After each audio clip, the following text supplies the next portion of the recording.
সকলকে স্বাগত জানিয়ে শুরু করছি নতুন আরেকটি ভিডিও। এই ভিডিওটি খুবই গুরুত্বপূর্ণ, কারণ এই ভিডিওটিতে আমি 20-22 ডিএলএড যে প্রার্থীরা রয়েছে তাদের মেধা তালিকা কবে আসবে, সেই সঙ্গে যে তালিকাটা আসবে সেখানে কাট অফের বিষয় থাকবে কি না, আর যদিও থাকে সেটা কমবে নাকি বাড়বে, তার সাথে যেটা সব থেকে গুরুত্বপূর্ণ অ্যাডিশনাল 5%-এ যেখানে যারা বঞ্চিত হয়ে গেছো, যারা পাওনি বা আনঅবজার্ভ প্রার্থী, তাদের কি ভাগ্যটা খুলতে পারে? আমি বলি অনেকেই কমেন্ট করো, আমি দেখি। এই ভিডিওটা আমার এই কথাগুলো মনোযোগ সহকারে শোনো, তাহলে বুঝতে পেরে যাবে। ইতিমধ্যেই তোমরা সকলে জেনে গেছো যে 20-22 ডিএলএড প্রার্থীদের করা যে কেসটা, সেই কেসটাই কিন্তু এখন মেন হয়ে গেছে। কারণ আমরা হয়তো মনে মনে ভাবছি যে 20-22-এর জন্যে হয়তো পর্ষদ আলাদা মেধা তালিকা দেবে। আবার কয়েকদিন আগে এনআইওএস ডিএলএডের যে ভেরিফিকেশন হয়েছে, যদি 1জন 2জন বা 10জন যাই হোক ভ্যালিড যদি হয় বা ইন সার্ভিস প্রমাণ করতে পারে, তাহলে তাদের জন্য আলাদা মেধা তালিকা আসবে বা অ্যাডিশনাল 5%-এর জন্য আবার আলাদা মেধা তালিকা, এটা সম্ভব নয়। একটাই কিন্তু মেধা তালিকা আসবে, যেখানে ডবল ডিগ্রি থেকে শুরু করে, যদিও কথাটা আমি লিখিনি, সকলেই কিন্তু সেখানে স্থান পাবে। আর সেই যে স্থানের ব্যাপারটা, এবার অনেকেই বলবে তাহলে তো কাট অফের বিষয়টা থাকবে। অবশ্যই থাকবে। এবার সেই কাট অফটা আমার ব্যক্তিগত মতামত আমি বলছি, কারণ অলরেডি 9533 প্যানেলে যে কাট অফটা হয়েছিল, সেই কাট অফ অনুযায়ী যদি মেধা তালিকা নিয়ে আসতে যায়, সেক্ষেত্রে কিন্তু যে শূন্য পদ বা যে সিট পড়ে রয়েছে সেটা কিন্তু আবার পড়ে থাকবে, টোটালটা কিন্তু পূরণ হবে না। এটা আমি বলছি, আগের কাট অফ ধরে যদি নেয়। তাহলে এখন যে শূন্য পদটা পড়ে রয়েছে, আমার হিসেব নিকেশে বলছে 2594টা কিন্তু শূন্যপদ পড়ে থাকার কথা। সেটা কনভার্ট করে বা অন্য মিডিয়ামে দিয়ে, কিছু তো অন্য মিডিয়ামের ক্যান্ডিডেট রয়েছে 20-22 ক্যান্ডিডেটের মধ্যে, যারা অন্য মিডিয়াম, তাদের তো কোনো কাট অফ হবে না, তাদের ডাইরেক্ট দিয়ে দিতে হবে। বাদ বাকি যা থাকবে সব বাংলাতে হবে, এসসি এসটি ওবিসি মিলে। তাহলে এখানে যখনই এই শূন্যপদটা পূরণ করতে যাবে, তখন কিন্তু যে আগের কাট অফটা ছিল, কোন কাট অফ, সেই 9533 প্যানেলের কাট অফ, সেটা কিন্তু ডিক্রিজ হয়ে যাবে, অর্থাৎ কমে যাবে। আমার অন্তত এটা মনে হচ্ছে। আর কমে যাওয়া মানেই আমরা সকলেই জানি যারা অ্যাডিশনাল 5%-এ ছিল যেসব ক্যান্ডিডেট, তারা কিন্তু সুযোগ পাবে।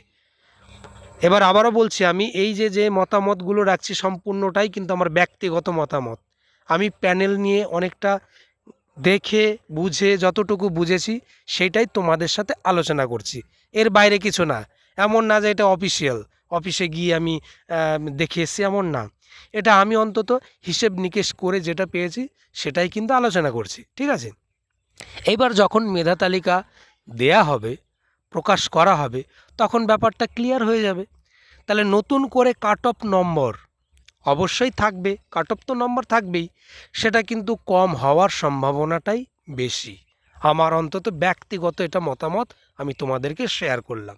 আর কম হওয়া মানেও অ্যাডিশনাল থেকে পাবে। এবার অ্যাডিশনাল যদি সম্পূর্ণ পেয়ে যায়, দেখা গেল অ্যাডিশনালে যে কজন ছিল 369 জন ছিল, তার মধ্যে তো কিছু পেয়েছে, সেটা 40 জন হোক কি 52 জন হোক পেয়েছে, বাদ বাকি যদি সকলেই যদি পেয়ে যায়, সেক্ষেত্রে কিন্তু আবার আনঅবজার্ভ প্রার্থী যারা আছে, তারা কিন্তু ওপরের দিকে যারা আছে একদম র্যাঙ্ক অনুযায়ী ওপরের দিকে, তাদের ওখান থেকেও দুটো একটা হতেই পারে। এটা সম্পূর্ণটা বোঝা যাবে মেধা তালিকা আসলে, ঠিক আছে। তাহলে অ্যাডিশনাল 5%-এ যারা আছো, আনঅবজার্ভ প্রার্থী যারা আছো, তোমরা ব্যাপারটা বুঝলে যে কাট অফ যদি কমে আসে, সেটা কিন্তু সম্ভাবনা আছে কম হওয়ার। তাহলে কিন্তু তোমাদের কপালটা খুলবে, আগে কপাল খুলবে অ্যাডিশনাল 5%-এ থাকা ক্যান্ডিডেটদের, ঠিক আছে। এটা একদম পুরো মানে হিসেবের কথা। এবার অনেকে বলবে যদি এমনটা না হয় যে কাট অফ কমে গেল, অ্যাডিশনাল প্যানেলের তাদেরকে বললো যে তোমাদের প্যানেল আলাদা, এদের প্যানেল আলাদা, না, এটা কোনো দিন হতে পারে না। কারণ একটা নিয়োগ একই, একটা নিয়োগের যখন নোটিফিকেশান বের হয় 11,765, সেটা তো আলাদা নয়, সেটা সেই একটা মানে যে শূন্যপদ ঘোষণা হয় তার উপরেই সবাই অ্যাপ্লাই করে, আবেদন করে। এখানে এটা কোনো দিন হবেও না। এইবার কাকতালীয়ভাবে যদি অন্য রকমভাবে মেধা তালিকা আসে, অন্য রকম বলতে কি একটু ভালো করে বুঝো। দেখা গেল আমি কি বললাম যে আগের কাট অফ ধরে যদি এখন এক কথায় বলতে গেলে নিয়োগটা সম্পূর্ণ হয়, সেক্ষেত্রে কিন্তু যে পড়ে থাকা সিট সেটা আবার পড়ে থাকতে পারে, সেটা 50টা হোক 100টা হোক পড়ে থাকতে পারে। তাহলে সেটাও কিন্তু করতে পারে, পর্ষদ যদি চায় সেটাও কিন্তু করতে পারে যে কাট অফটা সেই আগেরটাই রাখো। এতে কি হবে, নতুন করে অ্যাডিশনাল যারা 5% আছে তাদেরকেও দিতে হবে না চাকরি, তারাও পাবে না, আনঅবজার্ভ প্রার্থীও পাবে না, যারা আগের কাট অফ ক্লিয়ার করবে তারা পাবে। এটাও হতে পারে, এটাও কিন্তু হতে পারে। তাহলে এখন পর্ষদ কোন নিয়মটা বা ফলো করে মেধা তালিকাটা আনবে সেটা এখন আলোচনার বিষয়। তো ইতিমধ্যেই তোমরা সকলেই জানো সুপ্রিম কোর্টের দেওয়া সময় অনুযায়ী আজকে কিন্তু শেষ দিন। তাহলে পর্ষদ তো বসে নেই, পর্ষদ কিন্তু চেষ্টা করছে যে আমি কিভাবে দেব। একদিক থেকে যদি এক গরান দিতে চায় যে যা শূন্য পদ আছে সব কটাতেই নিয়োগ হবে, সেরকমভাবে যদি করতে চায় তাহলে কিন্তু 20-22 ক্যান্ডিডেট সকলেই পেয়ে যাবে, আশা করা যায় সকলেই পেয়ে যাবে। এইবার পর্ষদ যদি অন্যভাবে ব্রেন খাটায় যে না আমি কাট অফ একটা রিক্রুটমেন্টের একটাই রাখবো, কম হতেও দেবো না বাড়তেও দেবো না, যেটা 9533-এ হয়েছে সেটাকেই ফলো করে দেব, সেক্ষেত্রে কিন্তু শূন্যপদ যেটা রয়েছে পড়ে সেটা কিন্তু সব পূরণ হবে না, আবার 10-5টা পড়ে থাকবে। এখন কি করবে, এটা এখন কোটি টাকার প্রশ্ন। যদি সমস্ত সিটেই পড়ে থাকা সিটেই নিয়োগ দেয় সেক্ষেত্রে সবারই কিন্তু আমি বলবো বিরাট সুযোগ, অ্যাডিশনাল 5% থেকে শুরু করে সকলের একটা সুযোগ কিন্তু ভবিষ্যতে আসবে। কারণ যে কয়েকটা ক্যান্ডিডেট রয়েছে, আবারও বলছি 20-22-এর যে কয়েকটা ক্যান্ডিডেট রয়েছে, অনেকে বলবে এনআইএসের কথা কেন বলছেন না। এনআইএসের যেভাবে শর্ত দেয়া হয়েছিল তাতে আমার মনে হয় না সেখানে সকলেই মানে সেই শর্ত অনুযায়ী ভ্যালিড হবে। যাও ভ্যালিড হবে খুব নামমাত্র 2014 টেট পাস ক্যান্ডিডেট কিছু হয়তো ভ্যালিড হতে পারে, মানে যেভাবে নোটিফিকেশন জারি করেছিল এনআইএসের ক্ষেত্রে। সেই জন্য আমি 20-22-এর ওপরে জোর বেশি দিচ্ছি, কারণ 20-22-এর ক্যান্ডিডেট সংখ্যা 2513 জন, এটা কিন্তু পর্ষদ নিজে এফিডেভিট আকারে এটা বলেছিল। আর শূন্যপদ তো রয়েছে 2594 বেশি, তাহলে তো সকলের হয়ে যায়। এখন কোন নিয়ম ফলো করে দেবে সেটাই এখন দেখার বিষয়। তাহলে এই যে আমি 3টি পয়েন্টে আমি আজকে আলোচনা করলাম, আশা করি বা আশা রাখছি তোমরা সকলে বুঝে গেছো কাদের কাদের সুযোগ আছে। ঠিক আছে, এবার তারপরেও অনেকে কমেন্ট করো, আমার মতে এই ভিডিওটা শেষ পর্যন্ত যারা দেখলে তাদের কমেন্ট করতে হবে না, যতটুকু বলে দিলাম। এখন পর্ষদের ওপরে সকলের নজর থাকবে যে কোন নিয়মটা ফলো করে। পর্ষদ কিন্তু যে আমি আবারও বললাম আগের যে কাট অফ হয়েছিল সেই নিয়মটা ফলো করতেও পারে, বলা যাচ্ছে না। তবে আশা রাখছি যেন সমস্ত সিটে পড়ে থাকা সিটেই যেন নিয়োগ দেয়, এতে সবার ক্ষেত্রে একটা মঙ্গলজনক ব্যাপার হবে। সকলেই আশা করা যায় ম্যাক্সিমাম সব পেয়েই যাবে।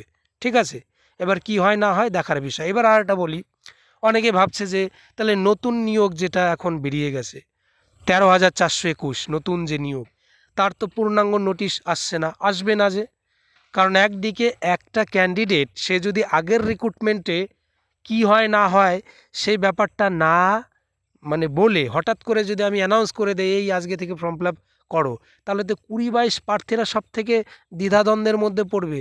তারা এখনও জানতেই পারলো না তাদের চাকরিটা সকলে পাবে কি পাবে না। তাহলে সেটা আগে জানিয়ে দেখ, তারপরে নতুন নিয়োগের যে ব্যাপারটা থাকলো পূর্ণাঙ্গ নোটিশ অনুযায়ী সেটা হয়তো আবেদন হবে। হ্যাঁ, আমি তো পূর্ণাঙ্গ নোটিশ আসার ক্ষেত্রেও একটা আমি সময় বলেছি যে আগামী 2 সপ্তাহ। আবার এই 20-22 প্যানেলের ব্যাপারটাও আমি বলেছি 2 সপ্তাহের মধ্যে যে কোনো দিন।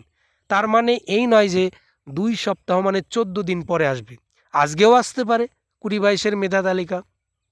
আবার এটাও বলেছি যে একসঙ্গে কিন্তু আসলেও আসতে পারে, দেখা গেল 13,421-এর পূর্ণাঙ্গ নোটিশ বা তার সাথে 20-22-এর প্যানেল একসাথে চলে আসলো।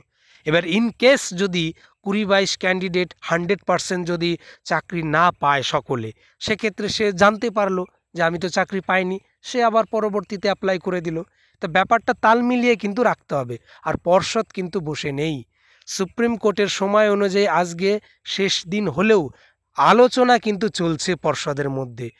আমি আবারও একটা কথাই বলবো, আগামী 2 সপ্তাহ দেখো, বা আগামী সপ্তাহটা, এই সপ্তাহ তো রানিং চলছেই, আগামী সপ্তাহের মধ্যে আশা করা যায় ছট পুজোর পরেই প্যানেল চলে আসবে, বা তার আগেও আসতে পারে, আজকেও আসতে পারে, বলা তো যাচ্ছে না, যে কোনো মুহূর্তে আসতে পারে। তবে আমার মনে হয় আগামী সপ্তাহের পরবর্তীতে আর বেশি দূর জল গড়াবে না, কারণ আগামী সপ্তাহের মধ্যেই চলে আসবে আশা করি।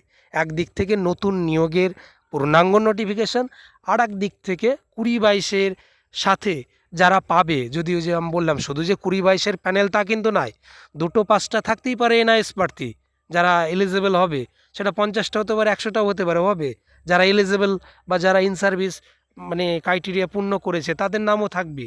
আর সেই সঙ্গে যারা ডবল ডিগ্রি তাদের ব্যাপারটাও কিন্তু থাকছে। আর অ্যাডিশনালের ব্যাপারটা তো বলেই দিলাম, কাট অফ যদি কমে আসে, আর কাট অফ কমে আসার সম্ভাবনা প্রবল যদি সম্পূর্ণ সিটে যদি নিয়োগ করে পর্ষদ। সম্পূর্ণ সিটে নিয়োগ করা মানে কাট অফ নম্বরটা কম হওয়ার সম্ভাবনা প্রবল। সেখানে অ্যাডিশনাল 5% প্যানেলে থাকা প্রার্থীদের আবার কিন্তু ভাগ্য মানে চমকাবে, এক কথায় বলতে গেলে। তো সবটাই রাখছি, আর কিছুদিন ওয়েট করার মাধ্যমে আজকাল মানে প্রতিনিয়ত ফলো রাখতে হবে ওয়েবসাইট, যে কোনো মুহূর্তে কিন্তু মেধা তালিকাটা চলে আসতে পারে, আর সেই মেধা তালিকাতেই বোঝা যাবে কাট অফটা কী করলো, আদৌ বাড়লো নাকি সেই আগেরটাই রাখলো 9533, নাকি পূর্ণাঙ্গ সিটে নিয়োগ দিতে গিয়ে কমলো।